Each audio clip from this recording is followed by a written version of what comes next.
Moment है barrister Salman Safdar साहब। Sir, आप जब भी केस लड़ते हैं और इमरान खान साहब का, जब आपको मौका मिलता है दलाइल देने का, उसमें एक ही फैसला होता है, या खान साहब की ज़मानत होती है, वो मुकदमा ही सिरे से उड़ा दिया जाता है।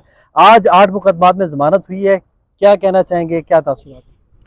सबसे पहले तो आज जितने इंटरव्यू हुए उसमें मुझे सबसे अच्छा इंट्रोडक्शन आपका लगा जो आपने दिया, सो मैं इसको यूज़ करूँगा इस इंट्रोडक्शन को। It's always a team work, it's never me alone.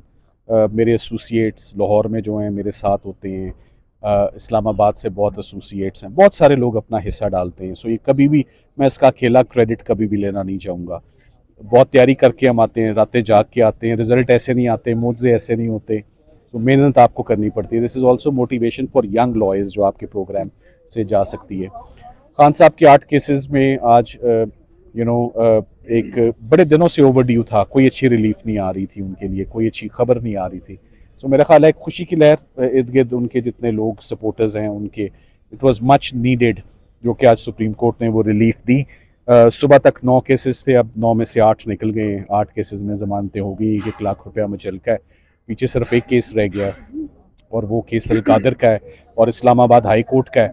Islamabad high court के चीफ जस्टिस साहब जब से आए हैं और नए जजेस जब से आए हैं, उन्होंने मुझे कुछ नहीं दिया, उन्होंने कोई रिलीफ नहीं दी, उन्होंने कोई पिटिशन नहीं लगाई।